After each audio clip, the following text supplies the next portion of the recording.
चित्तरंजन भाई समस्त प्रणाम। वंदे मातरम। भाई भाभी पूरा आसले।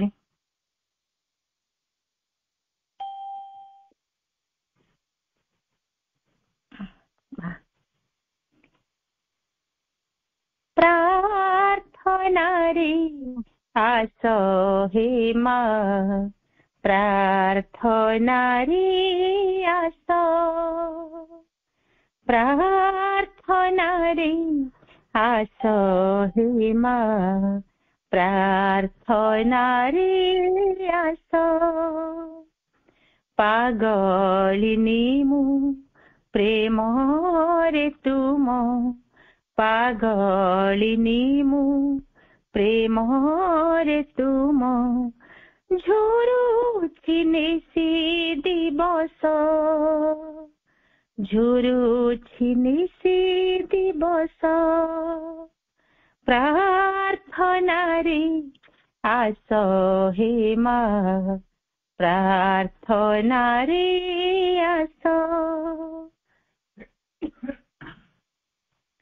मन मंदिरे सजेइछि मु फूलर सिंहासन, आसिब केबे चाहिछि बाट, जाउछि बीती दिन। मन मंदिरे सजेइछि मु फूलर सिंहासन, आसिब केबे चाहिछि बाट, जाउछि बीती दिन। पूजारिणी मो साजिछि आजी, पूजारिणी मो साजिछि आजी, पूजारी मोर आस। प्रार्थना रे आस हे मा, प्रार्थना रे आस, प्रार्थना रे आस हे मा, प्रार्थना रे आस। भल लागुछि नीरबे आजी, तुमको भाबिबा पाई, ममता भरा करू झरा, मुहको रहिबि चाहि। भल लागुछि नीरबे आजी, तुमको भाबिबा पाई, ममता भरा करुणा झरा, मुहको रहिबि चाहि। जागर दीप जालुछि आजी, जागर दीप जालुछि आजी, जागरे मोर आस। प्रार्थना रे आस हे मा, प्रार्थना रे आस। पागलिनी मु प्रेम रे तुम, पागलिनी मु प्रेम रे तुम, झुरुछि निशि दिवस, झुरुछि निशि दिवस। प्रार्थना रे आस हे मा, प्रार्थना रे आस, प्रार्थना रे आस, प्रार्थना रे आस। माँ वंदे मातरम।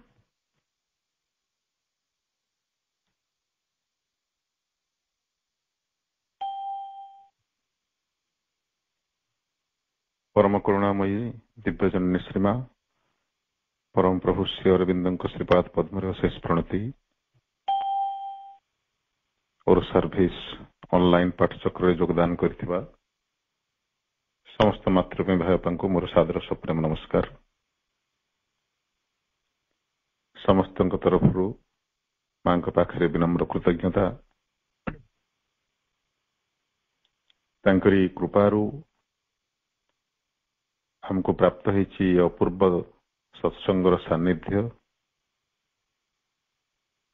ପ୍ରଭୁଙ୍କର ବାଣୀର ଅମୃତମୟ ସ୍ପର୍ଶ ଏବଂ ତାର ଜ୍ୟୋତି ମାଧ୍ୟମରେ ଆମେ ନିଜ ଚେତନାକୁ ଆଲୋକିତ କରିବାର ସୁଯୋଗ ଲାଭ କରୁଛନ୍ତି।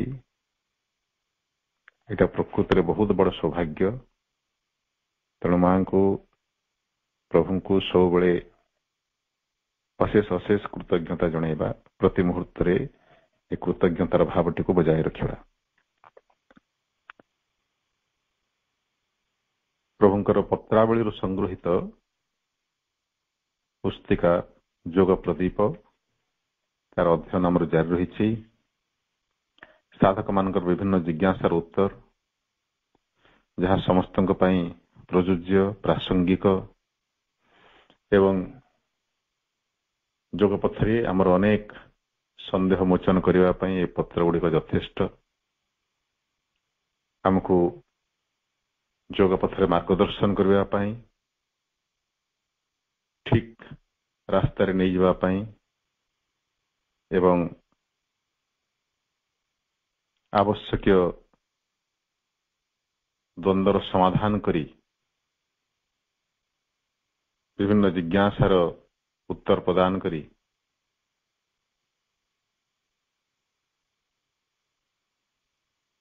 ଆମର ଉଦ୍ଦେଶ୍ୟ ଯେମିତି ସଫଳ ହେବ, ଆମର ମନୋଭାବଟି ସୁଗଠିତ ହେବ, ସେଥିପାଇଁ ପତ୍ର ଗୁଡ଼ିକ ଉଦ୍ଦିଷ୍ଟ। ଯେତେବେଳେ ଆମେ କୌଣସି ସ୍ଥାନକୁ ଯାତ୍ରା କରୁ, ଆମେ ପ୍ରଥମେ ଗୋଟେ ଲକ୍ଷ୍ୟ ନିର୍ଦ୍ଧାରଣ କରିଥାଉ। ଲକ୍ଷ୍ୟ ଯଦି ସ୍ପଷ୍ଟ ହୋଇନଥାଏ, ତାହେଲେ ସଫଳତା କେବେ ବି ଲାଭ ହୁଏ ନାହିଁ।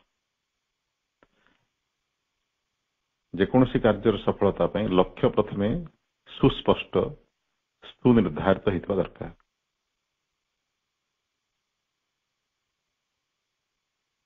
ସେଥିପାଇଁ ଆରମ୍ଭରୁ ପ୍ରଭୁ ସାଧକମାନଙ୍କ ପାଇଁ ଲକ୍ଷ୍ୟ ସମ୍ବନ୍ଧରେ ସେମାନଙ୍କର ଯେଉଁ ଧାରଣା, ତାହାକୁ ସ୍ପଷ୍ଟ କରିବା ପାଇଁ ଚେଷ୍ଟା କରିଛନ୍ତି। କାରଣ ସବୁବେଳେ ଆମେ ଯାହା ବି କର୍ମ କରୁ, ଆମର ଲକ୍ଷ୍ୟଟି ଚେତନାର ସମ୍ମୁଖରେ ଥିବା ଦରକାର। ସାଧାରଣ ଜୀବନରେ ହଉ ବା ଯୋଗ ଜୀବନରେ ହଉ, ପ୍ରକୃତରେ ତ ଦେଖିବାକୁ ଗଲେ ସାଧାରଣ ଜୀବନ ଆଉ ଯୋଗ ଜୀବନ ମଧ୍ୟରେ କୌଣସି ପାର୍ଥକ୍ୟ ନାହିଁ। କାହା ପାଇଁ? ଯିଏ ସାଧକ ତା ପାଇଁ, ଯିଏ ଯୋଗୀ ତା ପାଇଁ। ଯେ ପ୍ରକୃତରେ ଜୀବନର ଲକ୍ଷ୍ୟ କଣ ଜାଣିବାକୁ ଚାହୁଁଛି ଆଉ ତାକୁ ହାସଲ କରିବାକୁ ଚାହୁଁଛି, ସେ ଖୁବ୍ ଶୀଘ୍ର ଏ ବିଷୟରେ ସଚେତନ ହେଇଯିବ ଯେ ସେ ଦ୍ୱୈତ ଜୀବନ ଯାପନ କରିପାରିବ ନାହିଁ। ସାଧାରଣ ଜୀବନ ଗୋଟେ ପ୍ରକାରର ଏବଂ ଯୋଗ ଜୀବନ ଗୋଟେ ପ୍ରକାର। ସେଟା ତ ଗୋଟେ ପ୍ରକାର ମିଥ୍ୟାଚାର ହବ, ଗୋଟେ ପ୍ରକାର କାହିଁକି ସମ୍ପୂର୍ଣ୍ଣ ମିଥ୍ୟାଚାର ହବ, ଶଠତା ହବ, ଆତ୍ମପ୍ରତାରଣା। ମା ବହିରେ ଯେଉଁ ଆତ୍ମପ୍ରତାରଣା, ସେଟା ଯେ ଆମେ ଯୋଗ ଜୀବନରେ ଯାହା କରିବା, ସାଧାରଣ ଜୀବନରେ ଯଦି ତାର ବିପରୀତ କରିବା, ତାହେଲେ ଜୀବନ କଣ ଆମେ ବୁଝି ନାହାନ୍ତି, ଯୋଗ ବି କଣ ବୁଝି ନାହାନ୍ତି। ପ୍ରକୃତରେ ଯୋଗ ହିଁ ଜୀବନ। ଶୃଙ୍ଖଳିତ ଭାବରେ ଜୀବନ ବଞ୍ଚିବାର ଅନ୍ୟ ନାମ ହେଉଛି ଯୋଗ। ଜୀବନରେ ସତ୍ୟର ସନ୍ଧାନ କରିବାଟା ହେଉଛି ଯୋଗ। ଜୀବନର ଯଥାର୍ଥ ଲକ୍ଷ୍ୟ କଣ ତାହା ଜାଣି ତାର ହାସଲ ଦିଗରେ, ତାର ପୂର୍ତ୍ତି ଦିଗରେ ଯତ୍ନବାନ ହେବାଟା ହେଉଛି ଯୋଗ। ଜୀବନକୁ ଛାଡ଼ି ଯୋଗ ନୁହେଁ, ଜୀବନକୁ ସୁଗଠିତ କରିବାର, ସୁଶୃଙ୍ଖଳିତ ଭାବରେ ଲକ୍ଷ୍ୟ ଆଡ଼କୁ ନେଇଯିବା ଏବଂ ଲକ୍ଷ୍ୟରେ ପହଞ୍ଚେଇ ଦେବା, ସେଥିପାଇଁ ଯେଉଁ ପ୍ରୟାସ, ଯେଉଁ ସାଧନା, ତାର ଅନ୍ୟ ନାମ ହେଉଛି ଯୋଗ। ତେଣୁ ପ୍ରଭୁ ଏଇ କଥାଟିକୁ ବିଭିନ୍ନ ପ୍ରକାରେ ସାଧକମାନଙ୍କର ଜିଜ୍ଞାସାର ସମାଧାନ ମାଧ୍ୟମରେ ଏଇ କଥାଟି ପ୍ରଭୁ ସ୍ପଷ୍ଟ କରୁଛନ୍ତି ସାଧକମାନଙ୍କ ପାଇଁ। ତାପରେ ଗଭୀରରୁ ଗଭୀରକୁ ନେଇ ଯାଉଛନ୍ତି, ଗଭୀରରୁ ଗଭୀରତର ସ୍ତରକୁ ଆମକୁ ନେଇ ଯାଉଛନ୍ତି।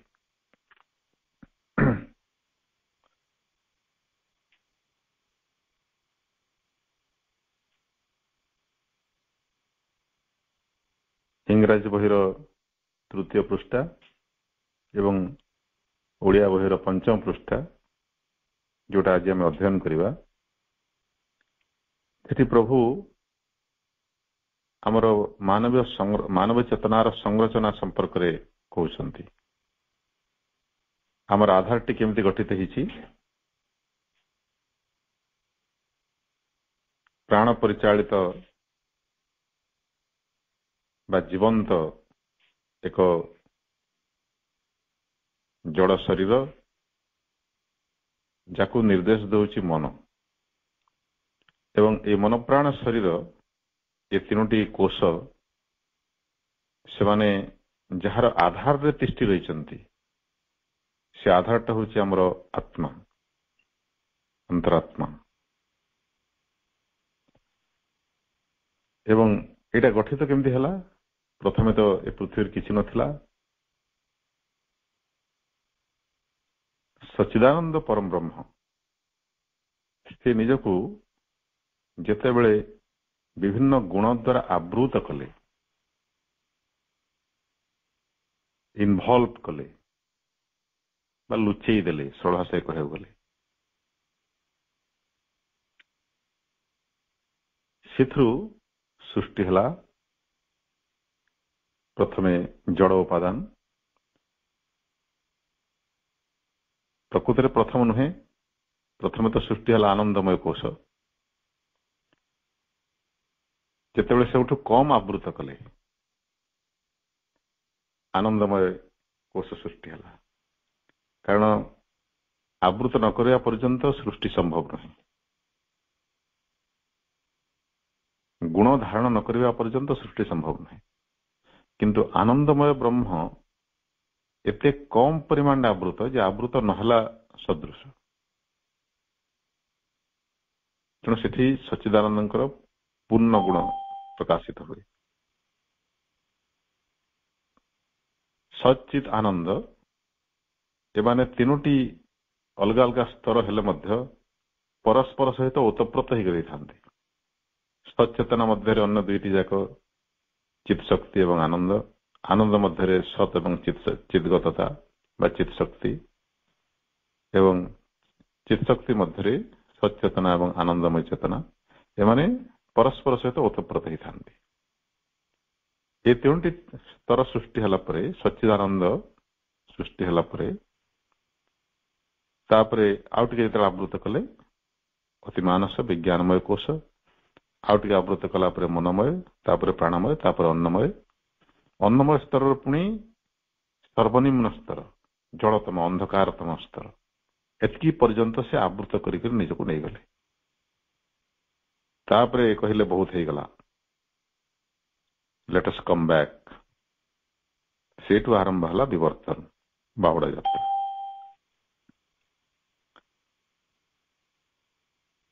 ତ ବାହୁଡା ଯାତ୍ରା ଆରମ୍ଭ ଯେତେବେଳେ ହେଲା, ପ୍ରଥମେ ଜଡ଼ ଚେତନା ରୂପରେ ବା ଜଡ଼ କୋଷ, ଅନ୍ନମୟ କୋଷ ରୂପରେ ସେଟା ନିଜକୁ ସଂଗଠିତ କଲା।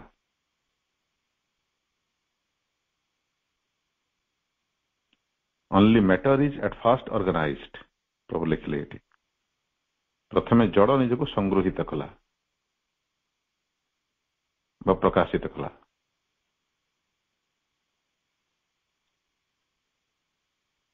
ସେଇ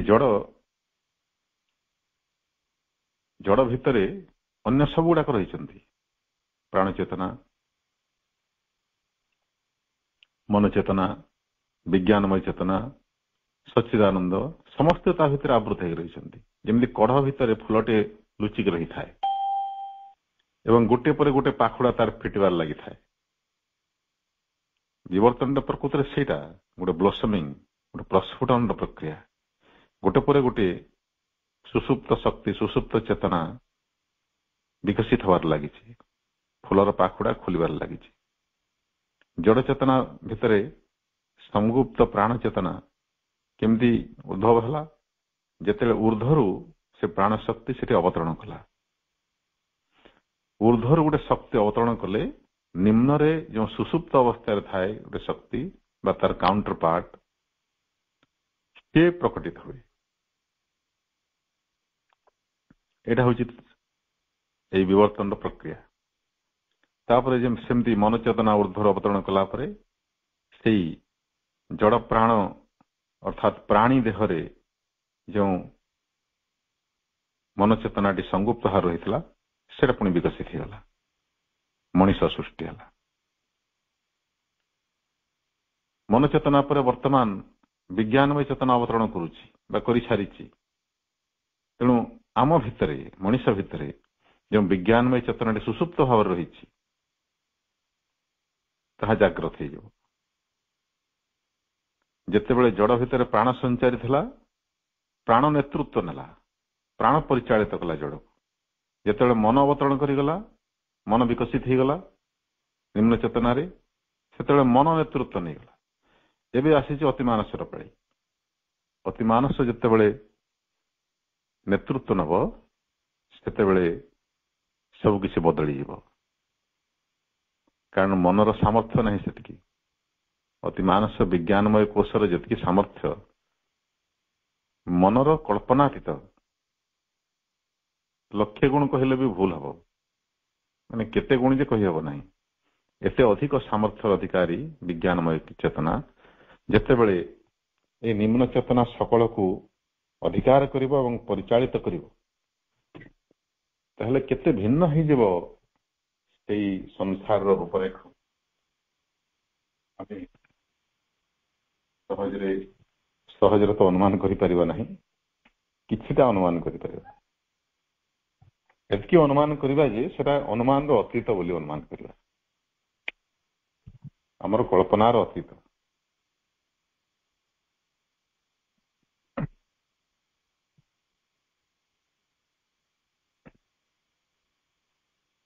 এই କଥା ପ୍ରଭୁ ବର୍ଣ୍ଣନା କରିଛନ୍ତି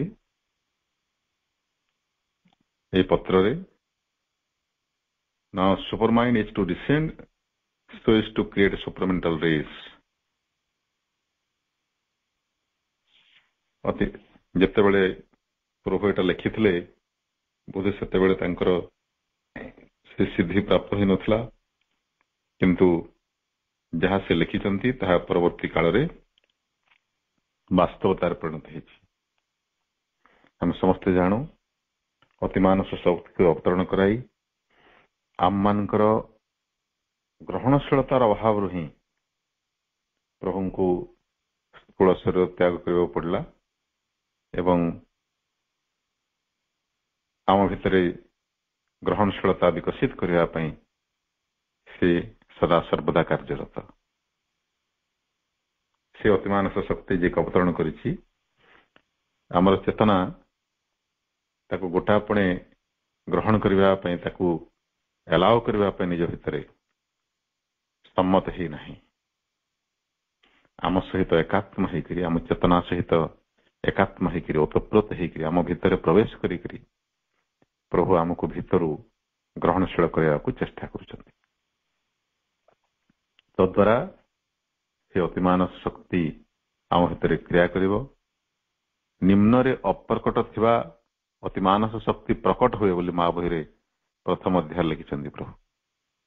ଊର୍ଦ୍ଧ୍ୱରୁ ସେ ଅତିମାନସ ଶକ୍ତି ଅବତରଣ କଲେ ନିମ୍ନରେ ଅପ୍ରକଟ ଥିବା ସେ ଅତିମାନସ ଶକ୍ତି ପ୍ରକଟ ହୁଏ। ପ୍ରକୃତରେ ଚେତନାର ପ୍ରତ୍ୟେକ ସ୍ତରରେ ସେଟା ଘଟିଛି ଏବଂ ଆଜି ମଧ୍ୟ ଘଟି ଚାଲିଛି। ମନ ଚେତନା ଯେତେବେଳେ ଊର୍ଦ୍ଧ୍ୱର ଅବତରଣ କଲା, ନିମ୍ନରେ ଅପ୍ରକଟ ସେ ମନ ଚେତନା ପ୍ରାଣୀ ଭିତରେ ଜାଗ୍ରତ ହେଇଗଲା, ମନ ସୃଷ୍ଟି ହେଇଗଲା। ତେଣୁ ମନ ଚେତନାଧାରୀ ଜୀବ ମାନବ ସେ ସୃଷ୍ଟି ହେଲା। ପୁଣି ତାର ବିକାଶ ସ୍ତର ରହିଛି। ମନ ତ ସମ୍ପୂର୍ଣ୍ଣ ଭାବରେ ଏକାଥରକେ କାର୍ଯ୍ୟକାରୀ ହେବ ନାହିଁ, ଧୀରେ ଧୀରେ ଧୀରେ ଧୀରେ ସେ ବିକଶିତ ହଉଛି। ତେଣୁ ଆମର ସେ ଆଦିମ ପ୍ରାଗୈତିହାସିକ ମାନବ ତୁଳନାରେ ବର୍ତ୍ତମାନର ମାନବ କେତେ ଉନ୍ନତ, ଏଇ କେବଳ ମନ ଦୃଷ୍ଟିରୁ ତାହା ଆମେ ଚିନ୍ତା କରିପାରିବା। ଇଏ ଭିନ୍ନ କଥା ଯେ ମନର ବିକାଶ ସହିତ ତାର ପ୍ରାଣ ଏବଂ ଶରୀର ଉପରେ ଆୟତ୍ତ ମଧ୍ୟ କମି ଯାଇଛି।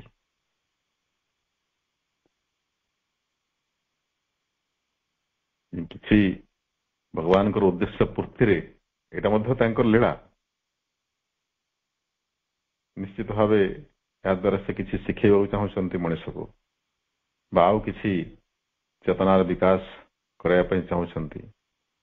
ସେଥିପାଇଁ ତାର ଏଇ ଯେଉଁ ସାମୟିକ ଅଧୋପତନ କୁହାଯାଇପାରେ, ସାମୟିକ ଦୁରାବସ୍ଥା କୁହାଯାଇପାରେ, ବା ଚେତନାର ଗୋଟେ ଅନ୍ଧକାର ଅବସ୍ଥା ବୋଲି କୁହାଯାଇପାରେ। କିନ୍ତୁ ସେ ଯାହା ହଉ ମନ ବିକଶିତ ହେଉଛି, ଏଥିରେ ସନ୍ଦେହ ନାହିଁ। ଏବଂ ବର୍ତ୍ତମାନ ଏମିତି ଗୋଟେ ଅବସ୍ଥାକୁ ଆସିଛି ଯେ ମନ ସେଠି ହାର ମାନି ଯାଉଛି। ଜୀବନର ବିଭିନ୍ନ ଦ୍ୱନ୍ଦ୍ୱ, ବିଭିନ୍ନ ସମସ୍ୟାର ସମାଧାନ କରିବା ପାଇଁ ମନ ବାରମ୍ବାର ଧୋକା ଖାଉଛି, ନିଜର ଅସାମର୍ଥ୍ୟ ସମ୍ପର୍କରେ ସଚେତନ ହେଉଛି।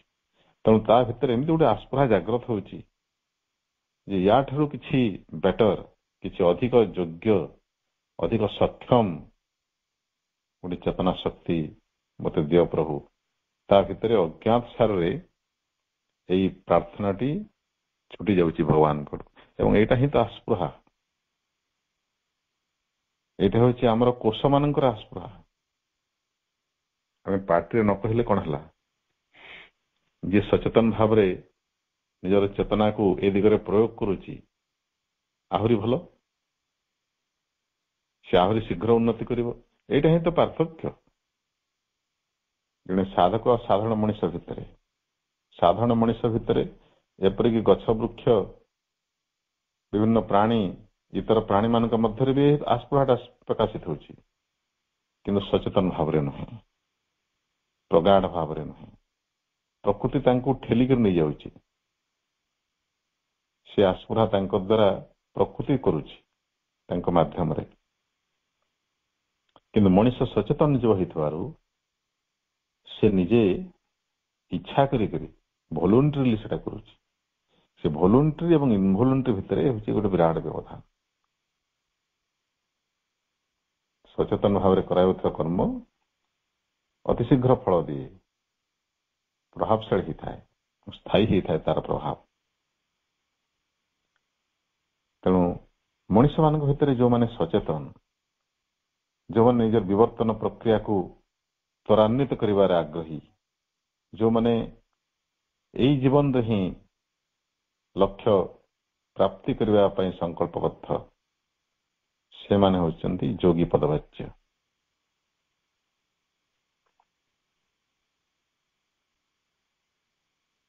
ତେଣୁ ଆମର ଲକ୍ଷ୍ୟ ସମ୍ପର୍କରେ ଏଇଠି ପ୍ରଭୁ କହିଲେ ଯେ ଆମର ଲକ୍ଷ୍ୟ ହେଉଛି ଏ ବିବର୍ତ୍ତନ ଲକ୍ଷ୍ୟ। ପ୍ରକୃତରେ କୌଣସି ବ୍ୟକ୍ତି ବା ବ୍ୟକ୍ତିଗତ ସତ୍ତାର ଲକ୍ଷ୍ୟ ଏଇ ପୃଥିବୀର ସାମଗ୍ରିକ ଲକ୍ଷ୍ୟଠାରୁ ଭିନ୍ନ ନୁହେଁ। ସେଟା ହିଁ ସମସ୍ତଙ୍କର ଲକ୍ଷ୍ୟ। ଅତିମାନବ ଜାତିର ସୃଷ୍ଟି ଏବଂ ନିଜର ସେଥିରେ ସକ୍ରିୟ ସହଯୋଗ, ସାନନ୍ଦ ସମର୍ଥ ସହଯୋଗୀ ଆତ୍ମସମର୍ପଣ ବୋଲି ପ୍ରଭୁ ଯେଉଁ କହିଲେ, ଏଇଟା ହେଉଛି ଆମ ପକ୍ଷରୁ ସହଯୋଗ। ଆନନ୍ଦ ସହକାରେ କରିବା, କାରଣ ଯାହା ଘଟିବାର ଅଛି ସେଟା ତ ଘଟିବ ହିଁ ଘଟିବ। ଆମେ ଯଦି ବିରୋଧ କରିବା ନିଜେ ହିଁ କଷ୍ଟ ପାଇବା। ତେଣୁ ସାନନ୍ଦ ସମର୍ଥନରେ ରହିଛି ଆମର ବିଜ୍ଞତା। ଆମ ପକ୍ଷରୁ ସେଟା ହେବ ବିଜ୍ଞତାର କାର୍ଯ୍ୟ। ଆମେ ସହଯୋଗ କରିବା ଭଗବାନଙ୍କର ଉଦ୍ଦେଶ୍ୟ ପୂର୍ତ୍ତି ନିମନ୍ତେ।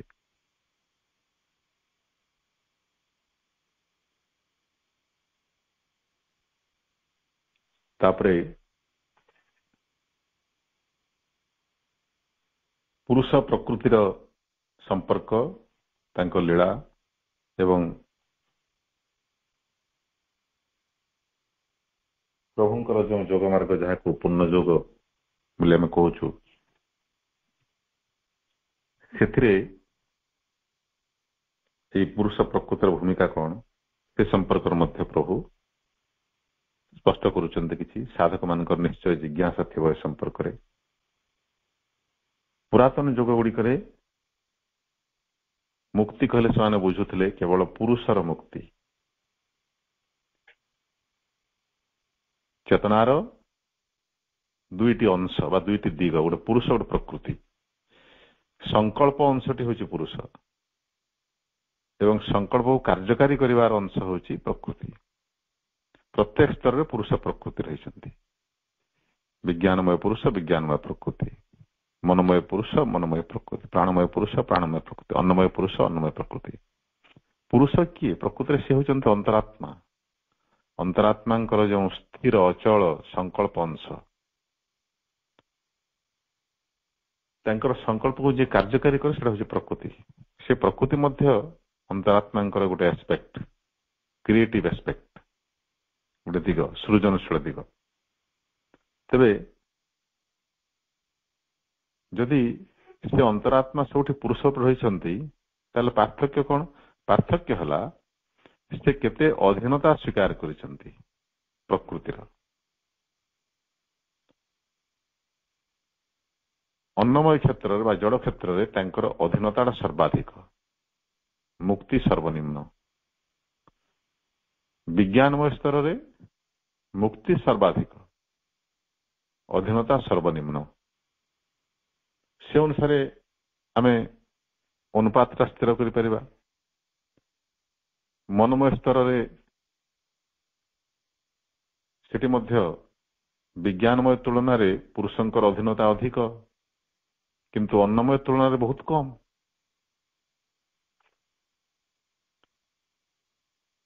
ସେ ମନ ସଂକଳ୍ପ କରିବା ମାତ୍ରେ ପ୍ରକୃତି ଆଉ କାର୍ଯ୍ୟକାରୀ କରିଦିଏ। ବିଭିନ୍ନ ପ୍ରକାର ଚିନ୍ତା କଳ୍ପନା ସଙ୍ଗେ ସଙ୍ଗେ ଆମ ଭିତରେ ପ୍ରକାଶିତ ହେଇଯାଏ ମନୋମୟ ପୁରୁଷ ସଂକଳ୍ପ କରିବା ମାତ୍ରକେ। ଅବଶ୍ୟ ସେଟା ଜଳ ସ୍ତରରେ ପ୍ରକାଶିତ ହେବା ପାଇଁ ସମୟ ଲାଗେ, କିନ୍ତୁ ମନୋମୟ କ୍ଷେତ୍ରରେ ତତ୍କ୍ଷଣାତ୍ ହେଇଯାଏ। ପ୍ରାଣ କ୍ଷେତ୍ରରେ ଟିକେ ସମୟ ଅଧିକ ଲାଗେ ଅନ୍ନମୟ ତୁଳନାରେ, କ୍ଷମା କରିବେ, ଅନ୍ନମୟ ତୁଳନାରେ କମ୍ ଲାଗେ, କିନ୍ତୁ ମନୋମୟ ଚେତନା ତୁଳନାରେ ଅଧିକ ସମୟ ଲାଗେ। ତେଣୁ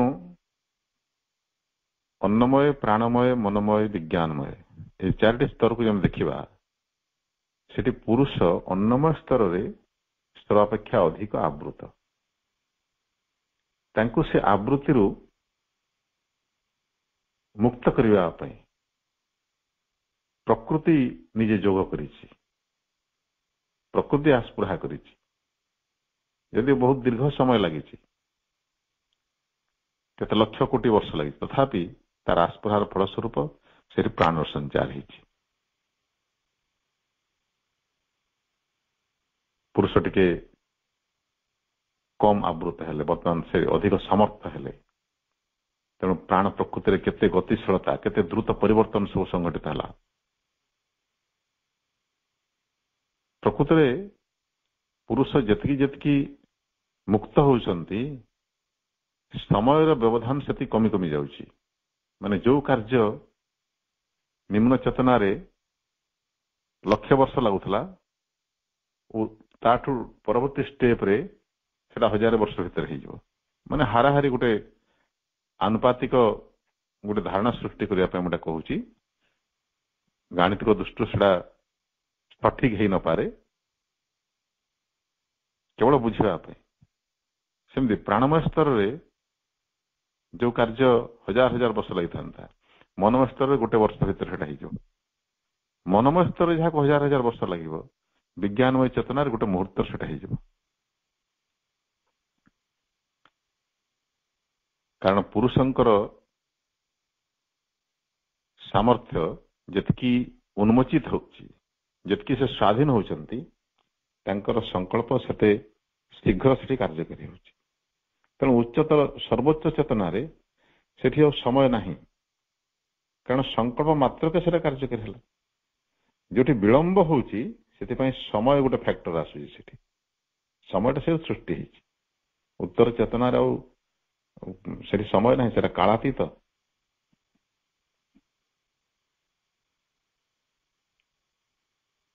ଦେବତା ମାନଙ୍କ ପାଇଁ ବି କାଳ ଅଛି, ସେମାନେ ବି କାଳର ବନ୍ଧନରେ ଆବଦ୍ଧ। ଯଦିଓ ଆମମାନଙ୍କ ତୁଳନାରେ ସେ ବନ୍ଧନ ବହୁତ ପତଳା, ବହୁତ ନମନୀୟ, କିନ୍ତୁ ସେଠି ମଧ୍ୟ କାଳର ବନ୍ଧନ ଅଛି। କିନ୍ତୁ ବିଜ୍ଞାନମୟ ଚେତନା ସେଟା ବି ସମ୍ପୂର୍ଣ୍ଣ ଯଦିଓ କାଳାତୀତ ନୁହେଁ, ସେଠି କାଳର କବ୍ଜା ବହୁତ କମ୍ ଚେତନା ସ୍ତରରେ।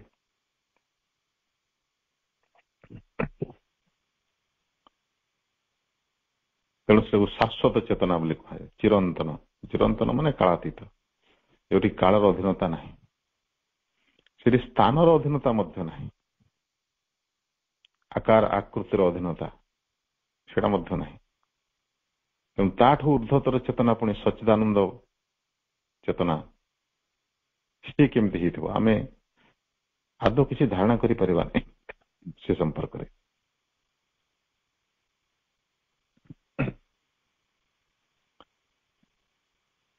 ତେଣୁ ପ୍ରଭୁ ଏଠି କହୁଛନ୍ତି ଯେ ପୁରାତନ ଯୁଗ ଗୁଡିକରେ ମୁକ୍ତି କହିଲେ ସେମାନେ ବୁଝୁଥିଲେ କେବଳ ପୁରୁଷର ମୁକ୍ତି,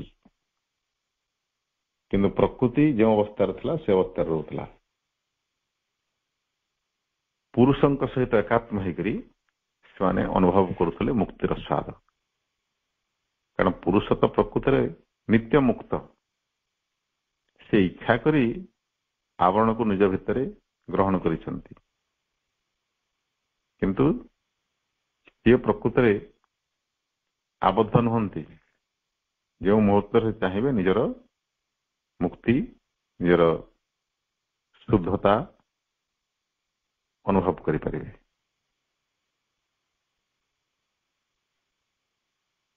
ତେଣୁ ପୁରୁଷର ମୁକ୍ତି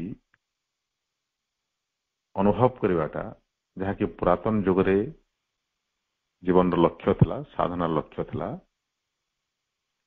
ସେଇଟା ପୂର୍ଣ୍ଣ ଯୁଗରେ ଯଥେଷ୍ଟ ନୁହେଁ ବୋଲି ପ୍ରଭୁ କହୁଛନ୍ତି। କାରଣ এই ପ୍ରକୃତିକୁ ମଧ୍ୟ ରୂପାନ୍ତରିତ କରିବାର ଅଛି। ଏଇଟା ବି ଆମର ଦାୟିତ୍ୱ। ଯେଉଁ ନିମ୍ନ ପ୍ରକୃତି ଅଜ୍ଞାନ ଶକ୍ତି ମାନଙ୍କର ଗୋଟେ କ୍ରୀଡ଼ା କ୍ଷେତ୍ର, ତାର ବଶ୍ୟତା ଛାଡ଼ି ପୁରୁଷକୁ ପରାଦିବ୍ୟ ଶକ୍ତିର, ପରାତ୍ପର ଜନନୀଙ୍କର ବଶ୍ୟତା ସ୍ୱୀକାର କରିବାକୁ ପଡ଼ିବ। ତେଣୁ ଏଠି ପ୍ରଭୁ ସୂଚନା ଦେଇଦେଲେ ଯେ ପ୍ରକୃତିର ଅଧୀନତାରୁ ମୁକ୍ତ ହେବାକୁ ହେଲେ ଆମକୁ ପରାତ୍ପର ଜନନୀଙ୍କର ଶରଣ ପଶିବାକୁ ପଡ଼ିବ, ତାଙ୍କର ଶରଣାର୍ଥୀ ହେବାକୁ ପଡ଼ିବ, ତାଙ୍କର ବଶ୍ୟତା ସ୍ୱୀକାର କରିବାକୁ ପଡ଼ିବ। ଯେତେବେଳେ ସିଏ ହସ୍ତକ୍ଷେପ କରିବେ ଆମେ ପ୍ରକୃତରେ এই ନିମ୍ନ ପ୍ରକୃତିର ଅଧୀନତାରୁ ମୁକ୍ତ ହେବା।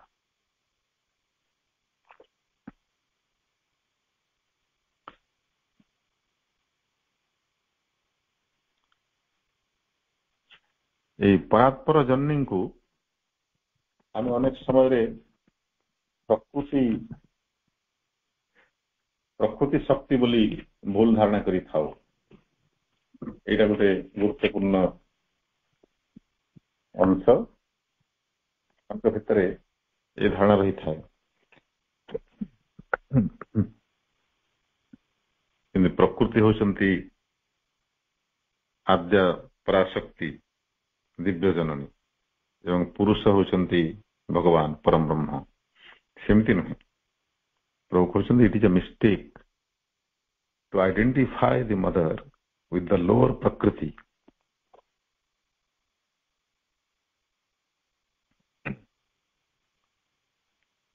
ଆଦ୍ୟା ପରାଶକ୍ତି ଦିବ୍ୟଜନନୀଙ୍କୁ ନିମ୍ନ ପ୍ରକୃତି ସହିତ ଅଭିନ୍ନ ମନେ କରିବାଟା ଭୁଲ।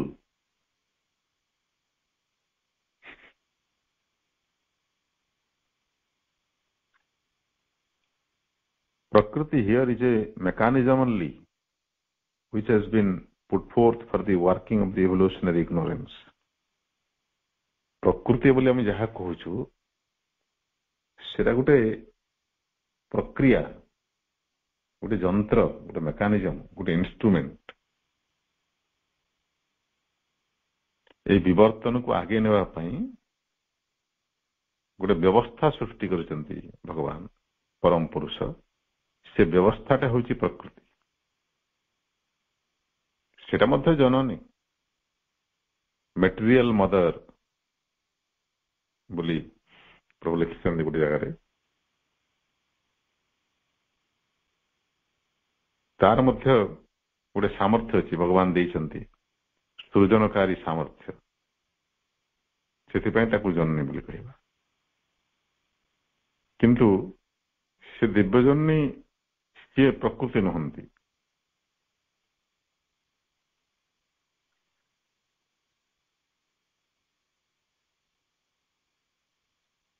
As the ignorant mental, vital or physical being is not itself the divine, ଯେମିତି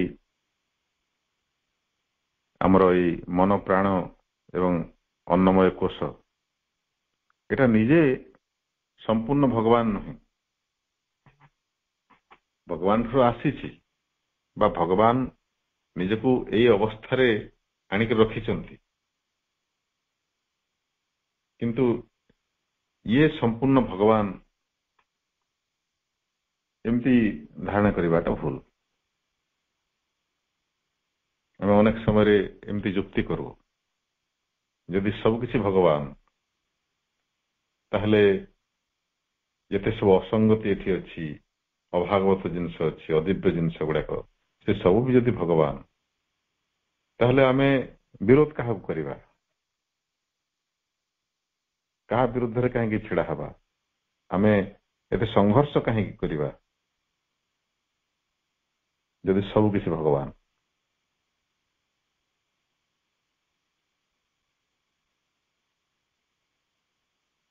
ଆମେ ଏ ପ୍ରକୃତିର ଗତିଧାରାକୁ ଦେଖିଲେ ଭଗବାନଙ୍କର ଇଙ୍ଗିତଟା ବୁଝିପାରିବା। ଅନ୍ଧାରରୁ ଆଲୋକ ଆଡକୁ ଯାତ୍ରା କରୁଛି ଏ ସୃଷ୍ଟି, ଅସାମର୍ଥ୍ୟରୁ ସାମର୍ଥ୍ୟ ଆଡକୁ, ମିଥ୍ୟାରୁ ସତ୍ୟ ଆଡକୁ, ନନ୍ ଏକ୍ଜିଷ୍ଟେଣ୍ଟ ରୁ ଏକ୍ଜିଷ୍ଟେନ୍ସ ଆଡକୁ, ଅସତ ମାଂ ସଦ୍ଗମୟ। ପ୍ରକୃତରେ ତାର ଅର୍ଥ ହଉଛି ଯୋଉଟା ପ୍ରକାଶିତ ହେଇନଥିଲା ସେଟା ପ୍ରକାଶିତ ହଉଛି। ଅସତ୍ ମାନେ ଯୋଉଟା ଏକ୍ଜିଷ୍ଟ କରୁନଥିଲା ସେଟା ଏକ୍ଜିଷ୍ଟ କରୁଛି। ଏକ୍ଜିଷ୍ଟେନ୍ସ ର ଅନ୍ୟ ନାମ ହଉଛି ସତ୍।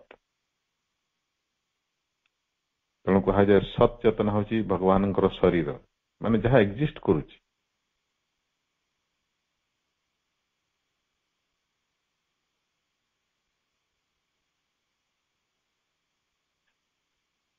ତେଣୁ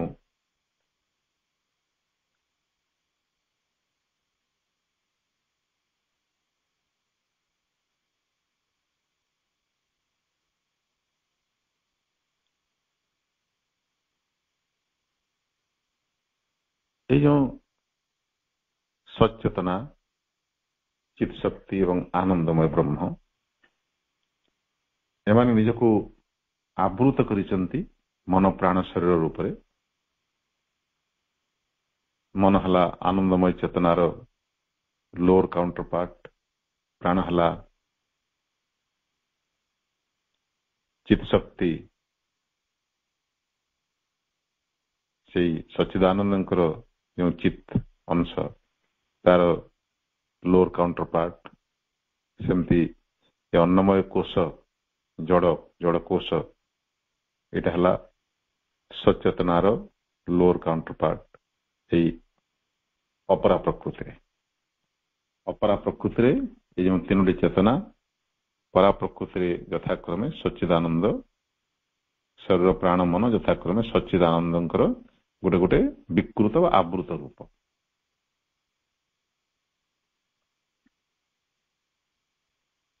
ଏବଂ ଏଇ ସବୁକୁ ସଚ୍ଚିଦାନନ୍ଦଙ୍କଠୁ ଆରମ୍ଭ କରି ଅନ୍ଧକାରତମ ଜଳକୋଷ ପର୍ଯ୍ୟନ୍ତ ଏଇ ସବୁ କିଛିକୁ ଧାରଣ କରିଛନ୍ତି ଆଦ୍ୟ ପରାଶକ୍ତି ଦିବ୍ୟଜନନୀ। ସେ ହେଉଛନ୍ତି ଦିବ୍ୟଜନନୀ। ପ୍ରକୃତି ତାଙ୍କ ଭିତରେ ସମାହିତ ଗୋଟେ ବିବର୍ତ୍ତନର ପ୍ରକ୍ରିୟା, ସେ process. So the mechanism of Prakriti is not the divine mother. No doubt something of her is there in and behind this mechanism. ପ୍ରଭୁ କହୁଛନ୍ତି ଏଥିରେ ସନ୍ଦେହ ନାହିଁ ଯେ ସେ ଦିବ୍ୟଜନନୀଙ୍କର କିଛି ଅଂଶ ଏଇ ପ୍ରକୃତି ଭିତରେ ବି ଅଛି। ଏ ଯେଉଁ ପ୍ରକ୍ରିୟା ଚାଲିଛି ବିବର୍ତ୍ତନ ଶକ୍ତି ଦିବ୍ୟଜନନୀଙ୍କର ବିନା ହସ୍ତକ୍ଷେପରେ କେମିତି ହବ? ପ୍ରକୃତରେ ଦିବ୍ୟଜନନୀଙ୍କର ଇଚ୍ଛାରେ ତାଙ୍କର ଶକ୍ତି ହିଁ ପ୍ରକୃତି ରୂପରେ ଗୋଟେ ବିବର୍ତ୍ତନକାରିଣୀ ଶକ୍ତି ରୂପରେ କାର୍ଯ୍ୟ କରୁଛି। କିନ୍ତୁ ଏଇଟା ତାଙ୍କର ଗୋଟେ ଛୋଟିଆ ଆସ୍ପେକ୍ଟ। ଦିବ୍ୟଜନନୀଙ୍କର ଆହୁରି ଅନନ୍ତ କୋଟି ବିଭାବ ରହିଛି, ପ୍ରକୃତି ସେଥିରୁ ଗୋଟିଏ ମାତ୍ର। But what she is in herself is not a Shakti of avidya, but the divine consciousness. ପ୍ରକୃତି ପ୍ରତ୍ୟେକ ସ୍ତରରେ ରହିଛି, ସେଠି ଅବିଦ୍ୟାର ପରିମାଣ ରହିଛି। ଯୋଉଠି ଅବିଦ୍ୟାର ପରିଣାମ ସର୍ବାଧିକ ବା ଆବୃତ୍ତି ଯେତିକି ଅଧିକ, ଆବରଣ ଯେତିକି ଅଧିକ, ସେଟା ସେତେ ନିମ୍ନ ଚେତନା। ଜଡ଼ ସ୍ତରରେ ସେଟା ସର୍ବାଧିକ। ତେଣୁ ପ୍ରକୃତି ବହୁତ ମନ୍ଥର ଗତିରେ ଗତି କରେ। ଜଳ ସ୍ତରରେ ଗୋଟେ ପଥରଟିଏ ଭାଙ୍ଗିକରି ମାଟିରେ ପରିଣତ ହେବା ପାଇଁ କେତେ ଲକ୍ଷ କୋଟି ବର୍ଷ ଲାଗୁଥିବ, ସେଥିରେ ପୁଣି ପ୍ରାଣ ସଞ୍ଚାର ହେବା ପାଇଁ କେତେ ଲକ୍ଷ ବର୍ଷ ଲାଗିଥିବ। କିନ୍ତୁ ପ୍ରାଣ ଭିତରେ ମନକୋଷଟିଏ ବିକଶିତ ହେବା ପାଇଁ ସେତେ ସମୟ ଲାଗିନଥିବ। ଠିକ ସେହିପରି ମନ ଭିତରେ ଅତିମାନସ ବିଜ୍ଞାନମୟ କୋଷ ବିକଶିତ ହେବା ପାଇଁ ଆଉ ସେତେ ଅଧିକ ବର୍ଷ ଲାଗିବ ନାହିଁ। ପୁଣି ଏ ମନର ଏତିକି ସାମର୍ଥ୍ୟ ଅଛି ଯେ ନିଜର ଚେତନାର ବିକାଶ କରିବା ପାଇଁ ସେ ନିଜେ ସଚେତନ ଭାବରେ ଚେଷ୍ଟା କରିପାରେ। ତା ପୂର୍ବରୁ ମନବିହୀନ ପ୍ରାଣୀ ଭିତରେ এই ଚେଷ୍ଟାର ସମ୍ଭାବନା ହିଁ ନଥିଲା। ତେଣୁ ଦେଖିବା ଆମେ ଏ ମନ ଚେତନାଟା ଆମ ପାଇଁ ପ୍ରକୃତିରେ କେତେ ବଡ଼ ଆଡଭାଣ୍ଟେଜ। ଆମେ ତାର ଫାଇଦା ଉଠାଇବା ଦରକାର। ସଚେତନ ପ୍ରୟାସ, ଯାହାର ଅନ୍ୟ ନାମ ହେଉଛି ଆସ୍ପୃହା। ପ୍ରକୃତିରେ ଆମେ ଯାହା ବି କରୁ ସେଇଟା ଆମର ଆସ୍ପୃହାରେ ପରିଣତ ହେଇଯାଏ। ଯଦି ସଚେତନ ଭାବରେ ସୁଶୃଙ୍ଖଳିତ ଭାବରେ ଅଭ୍ୟାସ କରିବା, ସେ ଆସ୍ପୃହା ଅଧିକ ଶକ୍ତିଶାଳୀ ହେବ ଏବଂ ଶୀଘ୍ର ଫଳବତୀ ହେବ। ଏଇଟା ହେଉଛି ପାର୍ଥକ୍ୟ।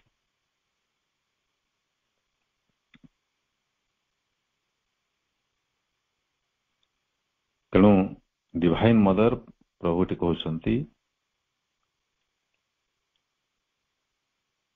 the divine consciousness, power, light, paraprakriti, to whom we turn for the release and the divine fulfillment. ଏଠି ପ୍ରଭୁ ଆମକୁ ପରୋକ୍ଷରେ କହି ଦଉଛନ୍ତି ଯେ ଆମେ ସେ ଦିବ୍ୟ ଜନନୀଙ୍କର ଶରଣାପନ୍ନ ହେବା।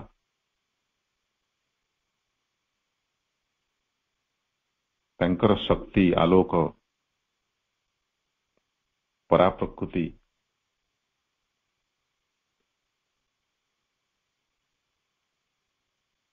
ତାକୁ ଆମେ ସାହାଯ୍ୟ ପାଇଁ ପ୍ରାର୍ଥନା କରିବା, ଆମର ଏଇ ନିମ୍ନ ଚେତନାରୁ ମୁକ୍ତି ପାଇଁ ବା ଉତ୍ତରଣ ପାଇଁ। ସେଇଟା ହେଉଛି ଦିବ୍ୟ ସିଦ୍ଧି। ଦିବ୍ୟ ସିଦ୍ଧି କହିଲେ ଯେଉଁ ସିଦ୍ଧି ଭଗବାନଙ୍କର ଉଦ୍ଦେଶ୍ୟ, ସେଇଟା ହିଁ ଆମର ଲକ୍ଷ୍ୟ, ସେଇଟା ହିଁ ଉଦ୍ଦେଶ୍ୟ। ଆମେ ଦିବ୍ୟଜନୀଙ୍କୁ କୌଣସି ବ୍ୟକ୍ତିଗତ ସଂକୀର୍ଣ୍ଣ ସ୍ୱାର୍ଥ ସିଦ୍ଧି ପାଇଁ ପ୍ରାର୍ଥନା କରିବା ନାହିଁ। ପ୍ରାର୍ଥନା କରିବା ଭଗବାନଙ୍କର ସିଦ୍ଧି ନିମନ୍ତେ, ତାଙ୍କର ଇଚ୍ଛାର ପୂର୍ତ୍ତି ନିମନ୍ତେ।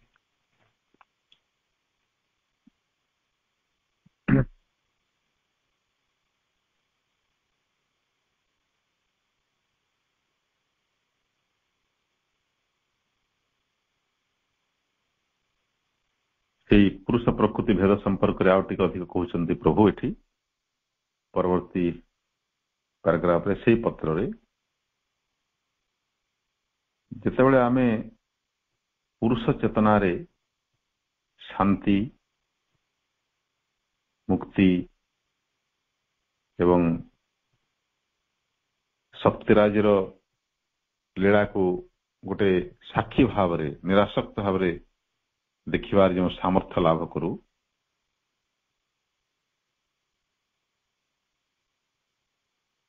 ସେଇଟା ଆମ ପାଇଁ ଗୋଟେ ମୁକ୍ତିର ଉପାୟ ହେଇଯାଏ।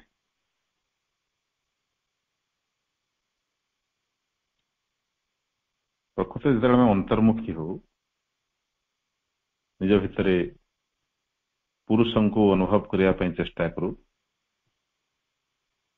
ଯଥାସମ୍ଭବ ଶାନ୍ତ ରହିକରି ପ୍ରକୃତିର ଅଧୀନତାରୁ ମୁକ୍ତ ହେଇକରି ବିଶ୍ୱ ପ୍ରକୃତିର ଯେଉଁ ପ୍ରବାହ କେମିତି ଅହରହ ଗୋଟେ ପରିବର୍ତ୍ତନ ଚାଲିଛି ସମଗ୍ର ସୃଷ୍ଟି ଏଟାକୁ ଯେତେବେଳେ ଆମେ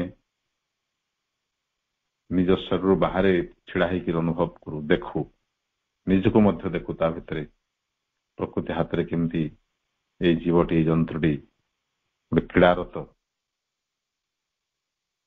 ଏଇ ଅନୁଭବଟି ଆମ ପାଇଁ ମୁକ୍ତିର ପଥ ପରିଷ୍କାର କରିଦିଏ ମୁକ୍ତିର ରାସ୍ତା ଆମକୁ ଦେଖେଇ ଦିଏ ବା ସେ ରାସ୍ତାରେ ଆମେ ପାଦ ଦଉ ବୋଲି ପ୍ରଭୁ କହୁଛନ୍ତି ଏଇଟା ଗୋଟେ ଉପାୟ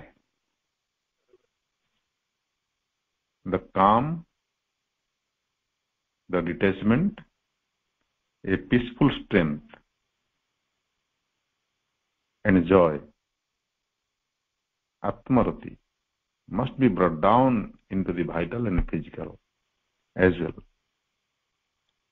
এই जो शांति এই অনাসক্তি এটা কেবল মানসিক স্তরে বা আত্মিক স্তরে হলে যথেষ্ট নহে এটা প্রাণমୟ ଅନ୍ନମୟ ସ୍ତରକୁ ମଧ୍ୟ ଉତାରି ଆଣିବାକୁ ପଡିବ ବୋଲି ପ୍ରଭୁ କହିଛନ୍ତି ମନ ପ୍ରାଣ ଶରୀର ଭିତରକୁ ଏଇ ଶାନ୍ତି ଏଇ ଅଚଞ୍ଚଳତା ଏଇ ମୁକ୍ତି ଏଇ ନିରାସକ୍ତି ଏଟାକୁ ଉତାରି ଆଣିବାକୁ ପଡିବ ତେଣୁ ବାରମ୍ବାର ଏଇ କଥା ଆମକୁ ସ୍ମରଣ କରି ଦିଆଯାଉଛି ପ୍ରଭୁ ଆମକୁ ବିଭିନ୍ନ ଜାଗାରେ ବିଭିନ୍ନ ମାଧ୍ୟମରେ କହୁଛନ୍ତି ଯେ ପୂର୍ଣ୍ଣଯୋଗର ପ୍ରକ୍ରିୟା ହେଉଛି ଆରୋହଣ ଏବଂ ଅବରୋହଣ ଉଭୟର ଗୋଟେ ପ୍ରକ୍ରିୟା ଆମେ ଯେଉଁ ବ୍ୟକ୍ତିଗତ ପ୍ରଚେଷ୍ଟା କରୁଛୁ ନିମ୍ନ ଚେତନାରୁ ଉତ୍ତରଣ ପାଇଁ କିନ୍ତୁ ସେଟା ସମ୍ଭବ ହେଉଛି ଊର୍ଦ୍ଧ୍ୱତର ଚେତନାର ଅବତରଣ ଦ୍ୱାରା ଏବଂ ଆମେ ସାଧନା ଦ୍ୱାରା ଚେତନାକୁ ଉଚ୍ଚକୁ ନେଇଯାଇପାରିବା କିନ୍ତୁ ସେଟା ଯଥେଷ୍ଟ ନୁହେଁ ସେ ଉଚ୍ଚରେ ରହି ସେ ଉଚ୍ଚତର ଚେତନାକୁ ନିମ୍ନ ପ୍ରକୃତି ଭିତରକୁ ଉତାରି ଆଣିବାକୁ ପଡିବ ଏବଂ ତଦ୍ୱାରା ତା ମାଧ୍ୟମରେ ନିମ୍ନ ପ୍ରକୃତିର ରୂପାନ୍ତରଣ କରିବାକୁ ପଡିବ এইটা ହେଉଛି ପ୍ରକ୍ରିୟା ପୂର୍ଣ୍ଣଯୋଗର ତେଣୁ ଆଜି ତ ସମୟ ହେଇଯାଇଛି ଏ ଆଲୋଚନାକୁ ପୁଣି ଆମେ ଆଗକୁ ନେବା ପରବର୍ତ୍ତୀ ଅଧିବେଶନରେ ବର୍ତ୍ତମାନ ପାଇଁ ସମସ୍ତ ଭାଇ ବାମାନଙ୍କୁ ତାଙ୍କର ସାଗ୍ରହ ଯୋଗଦାନ ନିମନ୍ତେ ଆନ୍ତରିକ ଧନ୍ୟବାଦ ଜଣାଇ ମାଙ୍କ ପାଖରେ ସମସ୍ତଙ୍କ ତରଫରୁ ବିନମ୍ର କୃତଜ୍ଞତା ନିବେଦନ କରି ରହୁଛି ବନ୍ଦେ ମାତରମ୍।